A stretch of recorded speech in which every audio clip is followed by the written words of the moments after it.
Believe it or not, guys, this is take 4. Hey everybody, welcome back to JT Channel and welcome to my review of AEW All In. Like I said, this is the 4th time I've tried to do this video. I'm just trying to get my thoughts straight, and I am a little scattered because, of course, I have all the WWE stuff to watch because the Great American Bash was on at the exact same time. I thought it was going to be on earlier. That was my mistake. I didn't actually check the times, but I have to watch that and Saturday Night's Main Event and get those reviews recorded before Evolution goes on tonight. And of course, I've got a bunch of at-home stuff to do. So, without further ado, we're going to jump into this because, again, I have a lot to do and I've been trying to record this for like 20 minutes already. It's also first thing in the morning. I've been awake for like an hour and a half, and I was like, I got to jump on this review. There was a pre-show, 0 hour. I don't really talk about it much. A couple of 8-man tags and FTR versus the Outrunners. Don't cyberbully children. That's all I'm going to say about that. They're on TV. The crowd absolutely loves them. You know who I'm talking about, the Rizzler, Big Justice. And Big Boom AJ is like a long-time wrestler. People think they just picked him up from TikTok or whatever. No, he's been wrestling for a long time. It's just he got more popular through the TikTok stuff. But yeah, nothing too exciting happened on the pre-show other than the announcement of the TNT title being vacated. We'll talk about that a little bit more when we get to the match itself. But the first match on the official card was the Trios Championships. The Ops defending against the Death Riders. The Ops, Samoa Joe, Powerhouse Hobbs, and Katsuyori Shibata. And the Death Riders, I think, were Claudio, Yuta, and Gabe Kidd. I think Pac is injured. So, it was a good match, you know. Good trios match. I don't really know. Again, as I always say, this isn't a beat-by-beat review. This is just my personal reactions, really. But it was exactly what you thought it would be. Great stuff.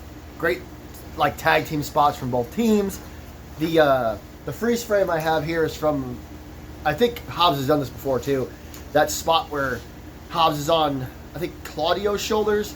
And I believe that's Gabe. No, it's Yuta. Yuta goes in to do like a crossbody version of the Doomsday device, and Hobbs catches him and spins him into a slam. It looks really cool. Great big power moves from everybody. I believe it was the Muscle Buster that won this match on Yuta. That sounds about right. Wheeler Yuta always gets beat up. But the Ops retained. I wouldn't say it was like a bad match or anything. I know I'm kind of undermining it, but it was, you know, I kind of figured the Ops were going to win. This was the only match on the main card that I didn't know about when I first made the picture predictions video. So, apologies for that. But I kind of figured once I saw the match that the Ops were going to retain. It was a fine match. The aftermath is interesting, and I'm going to talk about this a lot more when we talk about the main event. But afterwards, the Death Riders attacked the Ops, and they Pillmanized Samoa Joe's neck. So, for those of you who don't know what that means, they beat up Samoa Joe and they wrapped a chair around his neck. Like, it's hard to explain without showing you, and I'm not trying to spoil too much. But they just wrapped a chair around his head and stomped on it. If you know, you know, and if you don't know, he's probably fine. But that probably means Samoa Joe's going to be off TV for a while. I thought that was an interesting way to start the show. You had Death Riders lose, and you showed that they were sore losers, clearly. And then Joe was taken out on a stretcher to a hospital or potentially a local medical facility. Good opening match, like I said. It got kind of the pace set for the show because, you know, it was, you know, I wouldn't say it was super fast paced. My daughter gets way too excited about the cats. But it was a good paced match, and the way that the baby faces won, but then the heels attacked. It kind of sets you up for, you know, you don't know what's going to happen. Your favorites might win, or they might just get beat up. So, the Ops retain the Trios Championships. Okay, just a heads up, these background things, they aren't going to be great because I'm using AEW's highlights video. So, I do have Juice Robinson in the background. Why do I have Juice Robinson in the background? Well, because he made his big return in the Casino Gauntlet match, which took place second on the card. For those of you who don't know what this is, it's a battle royal of sorts. God, that's such a bad description. Basically, two men start in the ring like the Royal Rumble, and then at irregular intervals, not regular intervals, at random intervals, people will run to the ring. But the match can end at any time by pinfall or submission, and the winner is the #1 contender for the World Heavyweight Championship. I did not, and I will not ever, take the time to write down all the participants in this, but Juice Robinson made his return. MJF and Mark Briscoe were numbers 1 and 2. Mystico showed up. Konosuke Takeshita, Bandito, I think Roderick Strong. I'm missing a few. I'm missing more than a few. Brody King, he got a huge reaction. Not only did I predict the winner of this match, but when it got started, when like 3 or 4 people were in the ring, maybe even 5, I predicted how it was going to end, and I was completely right. It was fun. These matches are always fun. I've seen a few people, like Simon Miller, who I always shout out, for example, say that the Casino Gauntlet should be like their Royal Rumble. I love that idea. I think that if they... I like the idea that it's like the old Money in the Bank matches, that it always takes place at All In, like Money in the Bank used to take place at WrestleMania. But it'd be fine if they had a pay-per-view where that was the idea, was like, here it is, the winner of this match is the #1 contender at All In. Even though that kind of muddies up, doesn't muddy it up, but that's the point of the All In, I guess, so they can do it for another pay-per-view. Point is, it's a really good match. You never know who's going to come out. Ricochet was in it too. There's a name for you. But we're going to cut right to the end. Mark Briscoe hits the Froggy Bow on Roderick Strong, and MJF grabs Briscoe, throws him out of the ring. Sorry about that. And picks up the win over Roddy. MJF wins. I picked MJF, I predicted MJF. And then, I'm not sure my wife was paying attention, but she was sitting right next to me when I went, I know how this match is going to end. Someone's going to hit a big move, and then MJF's going to throw him out of the ring and steal the win. I should have known it was going to be Mark Briscoe, too, so that feud will probably continue. It went the way it should have, I guess. I don't know if you could realistically have put anyone else in that position that you could have believed would win the title, especially when you get to the main event. We'll talk about it. Now that the main event has come and gone, MJF makes the most sense. I'm sure something will happen with the Hurt Syndicate in the, I'll say the near future, but MJF will eventually start, I think the way he'll get kicked out of the Hurt Syndicate is his ego will go above where it should for the Hurt Syndicate, and that will be his downfall. But good match. MJF wins, and he'll face the world champion in the future. They didn't say where, so I don't know. He was running around with a contract. I don't know if it's like Money in the Bank, or if it's just, they'll plan it in the future. So we'll see. I don't know why the TV is so bright. It's probably because my lights are off, because it's still so early in the morning. Because if you could see the thumbnail, it'd be great. It's Dustin Rhodes flipping everybody off. Why is Dustin Rhodes flipping everybody off? Because now time to talk about the TNT Championship. I thought about having a different background, but I didn't want to make everybody even sadder than we're already all going to be.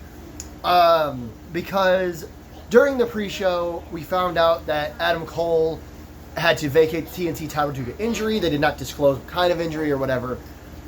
But before the TNT title match got started, which was between Dustin Rhodes, Sammy Guevara, Daniel Garcia, and Kyle Fletcher, Adam Cole comes out, he cuts a promo, and he says he doesn't want to talk about retirement, but he has to. Basically says that it might be it might be over, he doesn't know. So a lot of people are assuming it's probably based around his concussions, because he had that one that took him out for ages. He was gone forever, and then he had that absolutely horrendous ankle injury as well. So do not come onto my channel and call him injury prone or be an asshole. It happens. Y'all know that Corey Graves is on commentary because he had too many concussions in a row, right? Like, nobody says anything mean about Corey Graves, so just shut up, all right? Stop being mean. People get hurt. I was really upset about this. Adam Cole is inarguably one of the greatest wrestlers of all time. I don't think you can argue that. Where he is on the list, I don't give a shit. We all make up our own lists. But it sucks for him. Imagine you were doing your dream job and you kept getting hurt, and then you had to tell people that love your work that, I might never be able to do this again. I don't know. Exactly. But then we get to the match. Again, Dustin Rhodes, Sammy Guevara, Daniel Garcia, and Kyle Fletcher.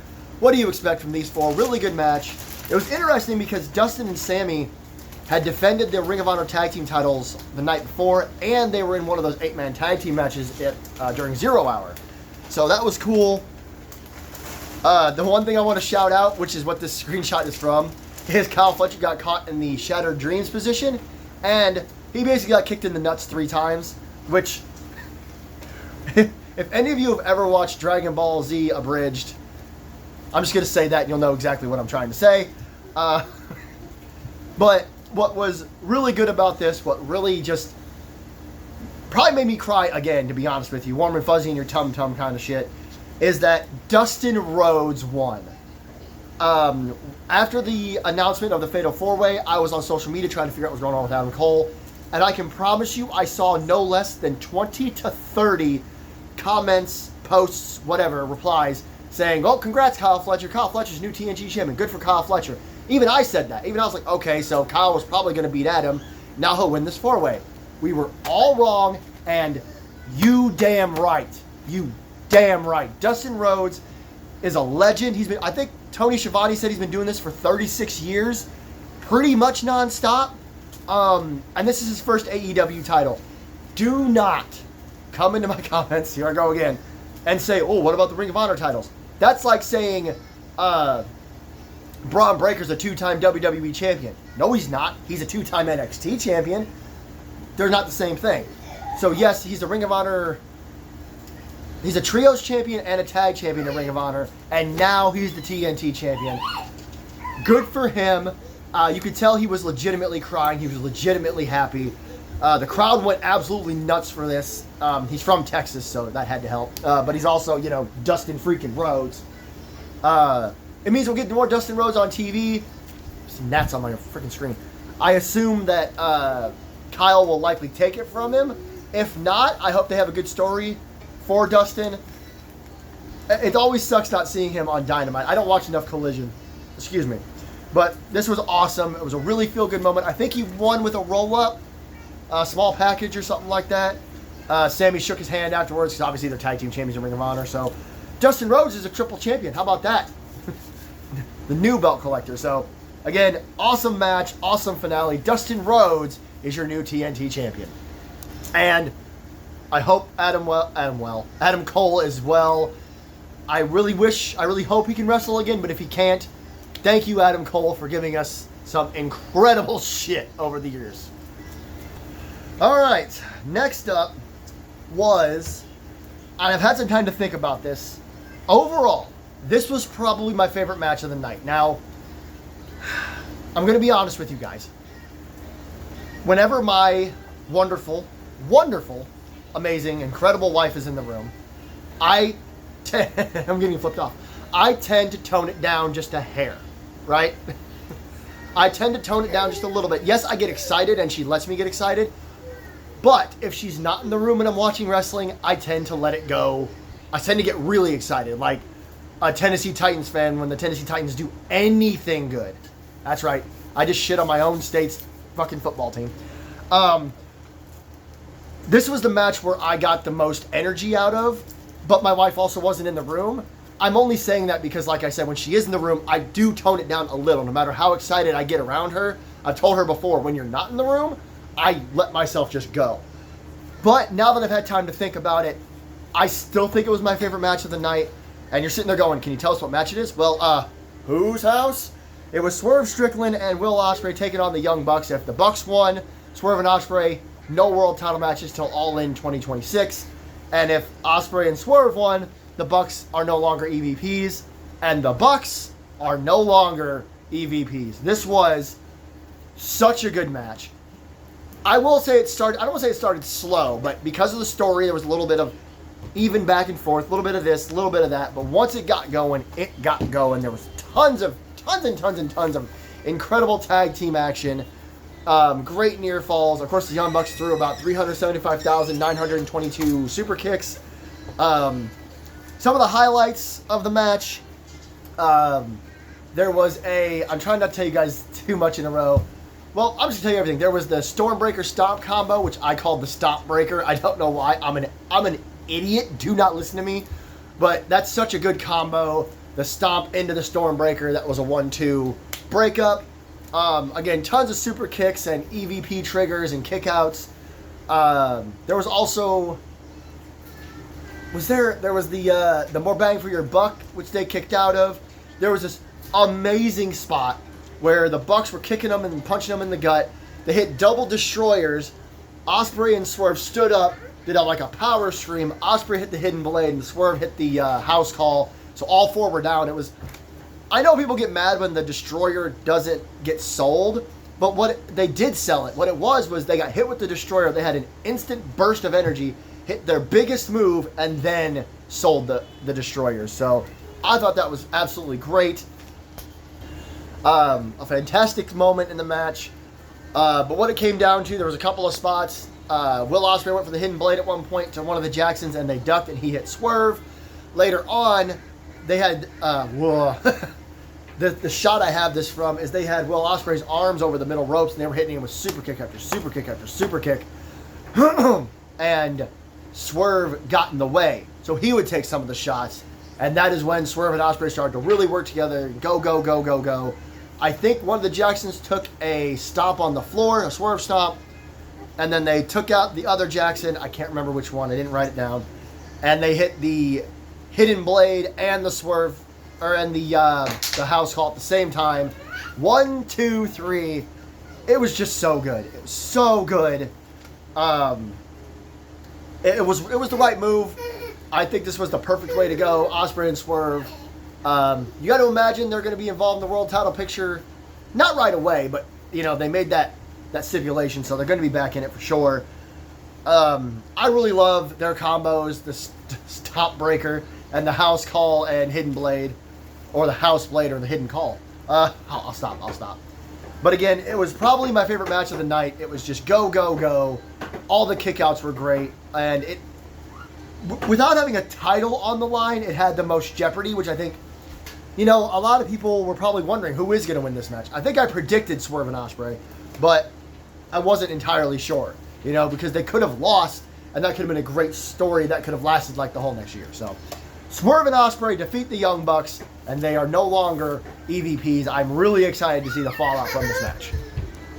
Up next was the Women's Casino Gauntlet matchup, and this match was awesome. I gotta be honest with you, this was absolutely fantastic. Number 1 and number 2 were Megan Bayne and Chris Statlander, so that's big, beefy women, slapping women meat. Good shit all around. There was some incredible talent in this match. Alex Windsor showed up, which I thought was super cool. Queen Aminata, Tekla, Willow Nightingale, Athena, Mina Shirakawa, another Japanese wrestler named Suri. I don't know, to be completely honest with you. I'm sorry. There were more, obviously. Harley Cameron returned to take out Penelope Ford. Thunder Rosa was in this. There was a lot of Ring of Honor stuff. But anyway, this is another one like the men's one. I don't really have much to say other than talk about the finish. I don't remember who I picked. I might have picked Willow Nightingale. But I predicted that Megan Bayne was going to win. I couldn't have been more off if I tried. Mina Shirakawa was going for the figure 4. I can't remember on who. When Athena hit the O face, which I'm still not sure how I feel about that finisher name, the Eclipse. That top rope cartwheel into a stunner, and Athena pins Mina Shirakawa. This was amazing. Athena is the forever champion in Ring of Honor. If you didn't know, she's been Ring of Honor champion for, I believe as me recording this video, 941 days. She won it in October of 2022, so it's almost been, excuse me, 3 years. So she's doing I don't say she's doing the Roman Reigns thing because she's doing it more or less by herself. But that's her whole gimmick right now. She can't beat her. She's been ROH Women's Champion for, again, 940 days or so. This was so cool. It was a lot like the Dustin Rhodes thing. I want to see more Athena on AEW, on Dynamite. And now she's the number 1 contender for the Women's World title. I will say that when she won this match, I kind of thought that meant a certain outcome for the Women's World title match. I don't want to spoil too much before I get to it. But I will talk about it. But that to the side, you know, Athena absolutely deserves this. When you hold a title for as long as she has, you need to keep getting opportunities, and her being the #1 contender for the women's world title now, it's interesting. It makes for interesting television. Again, it all depends on where these world title matches happen, if they're like the Money in the Bank, or are they like planned for a certain event. So Athena wins the Women's Casino Battle Royal. She pins Mina Shirakawa after the O-face. And yeah, she'll challenge the Women's World Champion, not the title. Again, I'm genuinely sorry about these backgrounds being so bright. I'm not sure what that's about. But up next, I'm going to confuse the hell out of you, because if you see who that is, you're like, that doesn't make any sense. But it was the Hurt Syndicate defending the tag team titles against the Patriarchy, Christian Cage and Nick Wayne, and Jet Speed, Mike Bailey, and Kevin Knight. To be honest, this match was great too. It's like both tag team matches just kind of stole the show. I'm laughing because my favorite part about this matchup is that every time anything was going on for too long without the Hurt Syndicate, they just jumped in and beat everybody up. Whether they were legal, not legal, they didn't give a shit. The match started with them beating up the other teams. This is exactly how the Hurt Syndicate should be booked. It's exactly how the Hurt Business should have been booked. That's what happens when Vince McMahon books you. You get booked. Anyway, but it was a really good match. Jet Speed had a lot of really good, I don't know what to call it. I can't think straight. Shines, that's what we call them in pro wrestling. There, I used a pro wrestling word. Somebody sue me. But they took control a lot. Patriarchy, I don't know. I know why they were in the match. We'll get to that in just a second. Wink, wink, nudge, nudge. But they took some beatings. They took a lot of punishment. But really, it was just the Hurt Syndicate beating the hell out of Jet Speed and occasionally trying to kill Christian Cage and Nick Wayne. I'll cut to it. The Hurt Syndicate retains their titles. I do believe they might have beaten a member of the Patriarchy now. I can't remember. I only wrote down who pinned who in like the Casino Battle Royals. Excuse me. But the Hurt Syndicate retained the tag team titles. It's really Aftermath we have to talk about.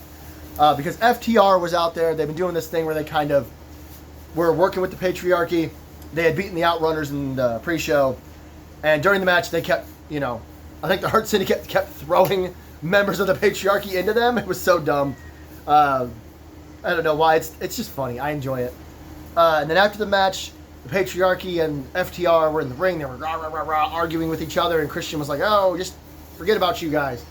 He went to walk away. Nick Wayne grabbed Christian, grabbed his arm, turned around, hit him with the Unprettier. Nick Wayne turns on Christian. Kip Sabian didn't really react. Mother Wayne was laughing her ass off as if this was predetermined. All wrestling's predetermined, but you know what I mean. FTR laughed. Stokely was laughing, so I think FTR, Nick Wayne, Mother Wayne, Kip Sabian, Stokely Hathaway, I think that's a faction now. I don't really know. But they went to Concerto, Christian Cage, and this is my favorite thing. I love wrestling so much because Adam Copeland returned, or Cope, I think they just call him Cope now, and he ran to both sides of the massive stage. He ran down the ring. He got all his pyro. It probably took him 30 to 40 seconds to actually get down to the ring with this spiked 2x4, which it's totally illegal. Should never be held by anyone ever. And did the Patriarchy and FTR Concerto Christian and run off? No, they stood there and ran around the ring like chickens with their heads cut off and reacted to Cope returning. But he came to the ring. He took care of a few people. I don't know if he hit anybody with spike, but he might have used the chair. FTR and the Patriarchy run off. And then he picks up Christian Cage, grabs a microphone and says, go find yourself. If you know their history, then you get it. And then he leaves with Christian Cage in the ring by himself. So this was a really cool ending. I'm happy with the Hurt Syndicate retaining. They shouldn't lose the titles just yet. It just kind of felt like they were building Jet Speed to take the titles from them. Maybe they will down the line. Who knows?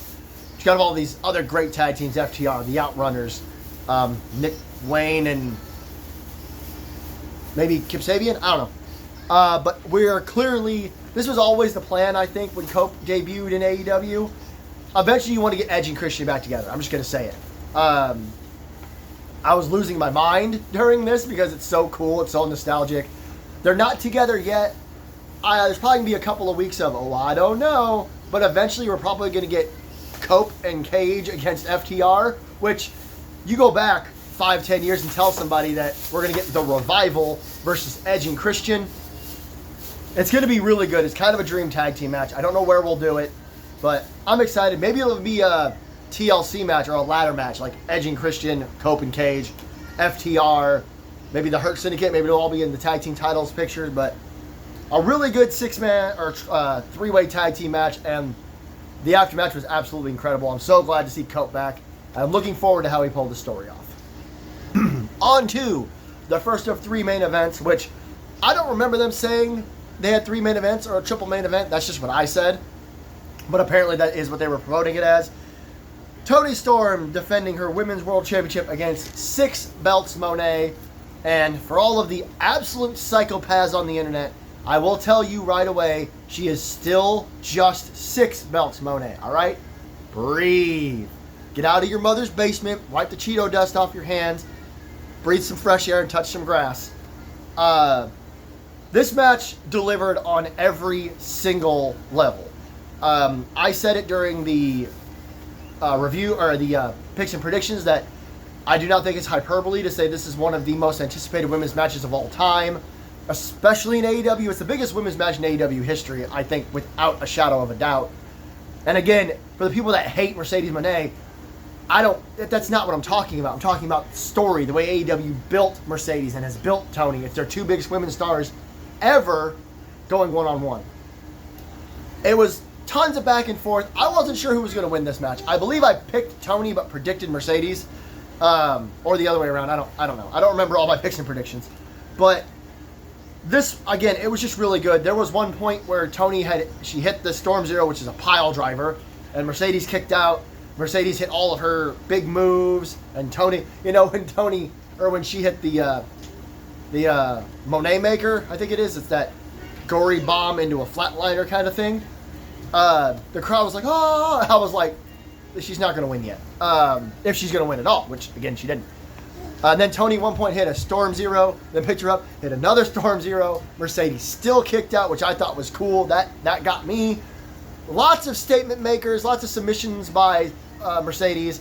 But in the end, my background there, Mercedes was on the top rope. Toni pushed her down, gave her a big old kiss, because that's what Toni Storm does, and hit she hit the Storm Zero from the second rope, from the second turnbuckle.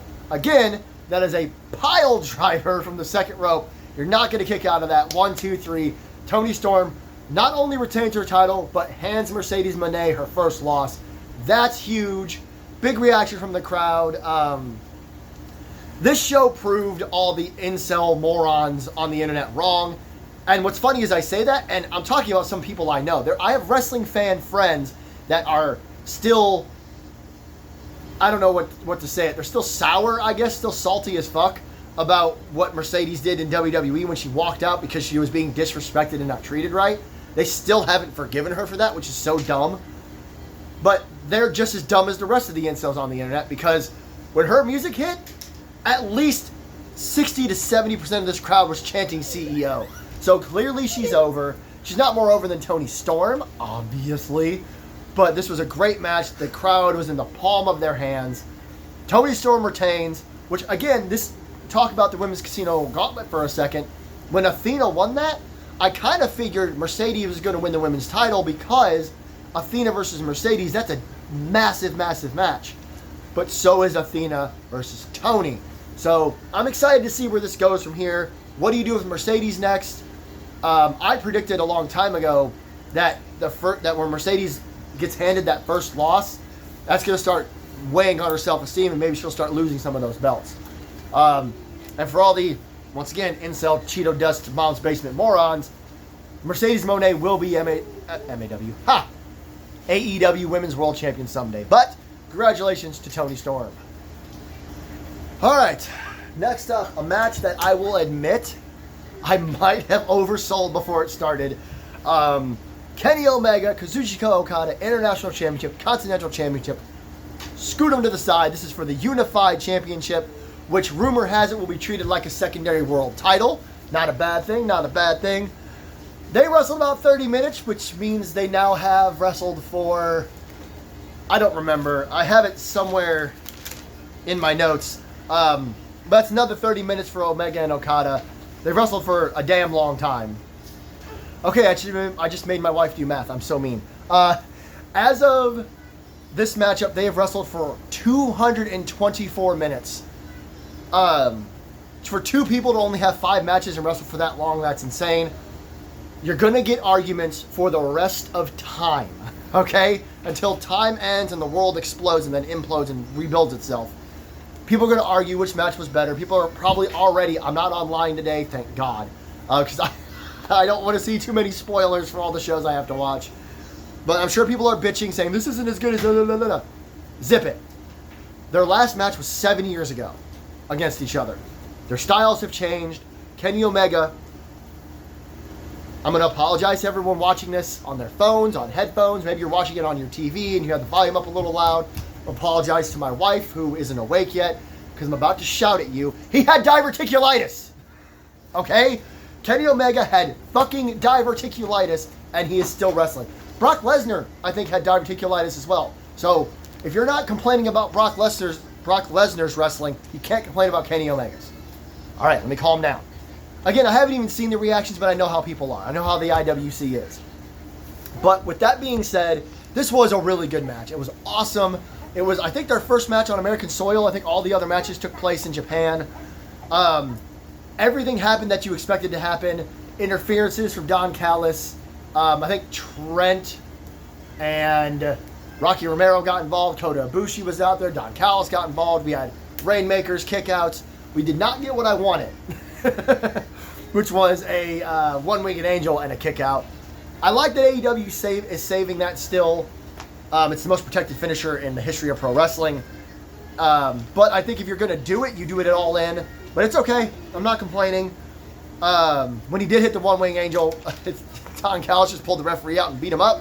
Why not? And then we got Aubrey Edwards. That's who I got in the background there. But in the end, Omega had turned something into a roll-up of some kind. And, hi. My child came to say hi. And he got a 1-2, and then Okada got out of it, spun him around, got him, Rainmaker, 1, 2, 3, which me and my wife both said seemed kind of anticlimactic. I don't know why. It seems sudden, but there had been a lot of big moves, a lot of interference, a lot of confusion, a lot of shots to the midsection, even though the Rainmaker is a clothesline. But, as I said, 1, 2, 3, Okada is your first ever unified champion. Excuse me. It was good. It was really good. I don't want to undersell or oversell this match. I will admit it wasn't as good as their Japan stuff. But that's why I had to yell at you.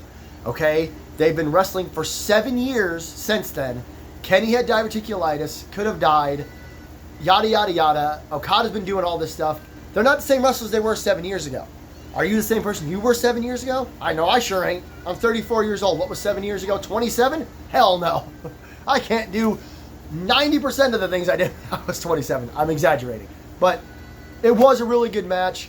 And it kind of felt like it ended suddenly. Maybe that's just me. Maybe I was expecting 10, 15 more minutes. I'll go back and rewatch it because I ordered the pay-per-view on YouTube and I have it for like a month. I will probably go back and rewatch this whole show. And maybe with a different viewpoint, maybe I'll see that it wasn't so sudden. But really good match. Okada is the unified champion. Picking the thumbnail for the main event was kind of hard, but I'm going with this. It was because, once again, like the tag team title match, I want to confuse everybody because I'm here to talk about Hangman Adam Page, Jon Moxley, Texas Deathmatch, AEW World Championship. It was WrestleMania 40 all over again. And to repeat myself, one of my favorite phrases that from Vincent Kennedy McMahon is, "This was such good shit." I don't even think we were 3 minutes into the match and Hangman Adam Page was stabbing Jon Moxley in the head with a fork and he was bleeding. Like, stab, stab, stab, and blood just started rushing out of Mox's head. My wife is giving me a look. For those of you who don't remember, my wife is pregnant, and that made her she didn't like that. Or maybe it's our son that didn't like it. Either way. Made her very nauseous. This was awesome. I don't know what to tell you. I'm a big fan of hardcore wrestling. I'm a big fan of this story with Hangman. You had barbed wire. You had broken glass. You had barbed wire tables. You had other tables. Marina Shafir took a Death Valley driver off of the apron through a table. She sold that for ages. Woo! You had Moxley dragging Hangman through broken glass. You had there were two barbed wire tables set up on the outside. Moxley suplexed Hangman. They both went flying through those tables. It was just so good. The Death Riders started to get involved. Will Ospreay came out, and this is where it gets interesting because the same thing the Death Riders did to Samoa Joe, they did to Will Ospreay. They pilmanized his head, his neck, so he got carried out on a stretcher. I'm going to talk about my theories on why that happened in just a minute. But he gets taken out, and then, after they take out Ospreay, there is a video of someone, right? Someone on a mountain. Sorry about the background noise. But there's someone on a mountain with a little bit of a beard saying, "You tried to end my career, now I'm going to take everything from you," to Jon Moxley. Now, I couldn't hear it very well. I don't think the people in the arena could hear it very well. But everybody started to chant for Darby Allin. Darby, Darby. And that's who I assumed it was. I'm like, did Darby grow a beard? I think my wife asked the same question. Maybe it was Darby with a beard. But no, out of the crowd comes someone in a mask who starts immediately doing this, as if we don't know who that is. Busaiku Nita Claudio rips off the mask. It's Bryan Danielson. I lost it. This is one of the times I didn't keep my calm around my wife. I was so excited to see him back. He starts fighting off some of the Death Riders. Then from the highest point in the history of professional wrestling, Darby Allin comes down from the rafters, higher than the rafters to be honest with you. He comes down, and again, he gets unhooked from the stuff. He starts taking out Death Riders. It's a coffin drop on a bunch of them. And then him and Bryan Danielson, Darby Allin and Bryan Danielson, what a combo. Fight off the Death Riders into the sunset, or into the crowd. Then what's left, I don't know if this had already happened or not, but at one point, the Death Riders brought out a bed of nails. For God's sake, pro wrestling, stop it. Moxley hit a death, is it called the Death Rider? The double arm DDT onto it, and Hangman did not block very well. That was also disgusting. But eventually, Hangman Adam Page hits after all this happens, he hits come on now, Deadeye off the apron through a table, and at the last second, at 9, Marina Shafir picks up Jon Moxley and barely beats the count because Texas Deathmatch, you either win by submission, like tap out, or not entering a 10 count. So it's like last man standing meets submission, but you got to call it Texas Death so it has more impact. And then I think she went and helped Hangman for a set, or not Hangman, I'm so dumb. No, the Bucks came out. Excuse me, I'm trying to get all this right. As you can tell, I'm dealing with my child. The Bucks come out, they attack Hangman, a couple super kicks, BT or EVP trigger, whatever you want to call it. Oh. And then they're on the outside. Marina Shafir, another hilarious pro wrestling thing. Marina Shafir goes outside the ring, reaches under the timekeeper's table to grab the briefcase, but when her hand comes out, it's handcuffed. Now, the reason that's funny is because I like to think that if my hand was underneath something, I would be able to tell if a handcuff was on it. Now, given you could also argue that maybe the adrenaline was too high, but she's suddenly handcuffed to a chain, she can't move, and who pops up from underneath? Prince Nana. Let's do it. Let's do the dance. He starts doing the dance, and then Swerve Strickland comes out with a chain wrapped around his fist. He punches the Bucks out, and then this great moment, Hangman and Swerve are staring at each other, and he walks up to the ring and just tosses the chain to Hangman. The look on Hangman's face was amazing. I don't know if it was going to be in this highlight reel, so I didn't want to try to put it on the thumbnail, or on the background, not the thumbnail. But great shot. He beats up Moxley for a minute. He hits Moxley at one point. I don't remember when this happens exactly, but he hits him with the buckshot, and Moxley lands on the bed of nails. And he quite literally hangs Jon Moxley by his neck by a chain, which impressive callback is what I'm trying to say, because that's how their first Texas Death Match ended. Moxley taps out heavy. Obviously, you're being choked for real. Hangman Adam Page is your brand new AEW champion. He opens the briefcase after about, 5-10 minutes of celebrating. You see the AEW title. The crowd goes nuts. Everybody, it's a great moment. I don't even know what to say. The only thing that was missing from this match. Like the Okada-Omega match, I really wanted Okada to kick out of the Rainmaker. The one thing I wanted from this match more than anything else, if Hangman won, was for the Bret Hart celebration. I wanted Bryan Danielson and Darby Allin to come back. I wanted Swerve to come in. Swerve didn't have to come in. He was doing this, which, you know, sign of respect. So now Hangman and Swerve respect each other. Amazing. They tried to actually murder one another, but they have respect now. It's like the Christian Cage thing. He tells people he's happy their parents are dead, but now he's going to be a good guy. Anyway, I was hoping that the roster would empty and everyone would be like, yeah, Hangman, woo! But we didn't get that, and that's fine. You know, it's not the end of the world. It's just a preference. But Hangman Adam Page is your brand new AEW World Heavyweight Champion. Thank you, everybody, so much for watching. Like, share, subscribe. Let me know down in the comments if you enjoyed All In. Overall, I do think it was more or less a perfect pay-per-view. I'm looking over all the results, and I don't have any complaints. I really don't. The Swerve Ospreay Bucks match is still my favorite match of the night. Yes, I love violence. Yes, I love Darby Allin and Bryan Danielson and all the nonsense in the main event. Okada and Omega was great. Storm and Monet was great. I don't think there was a bad match on this card. Here's what I'll say.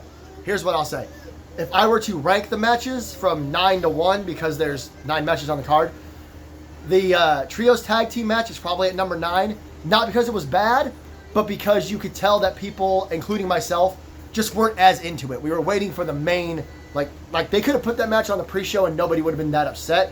Now that I've said that, actually you could have done that match on the pre-show and the Outrunners versus FTR on the main card. I think that might have been a better decision, but I'm not complaining. Again, please let me know what you thought of the event. I now have to go take a breather, maybe for a few minutes, and I'm going to go watch. I'll tell you like this, if you made it this far in the video, if you're wondering, well, how's he going to do this?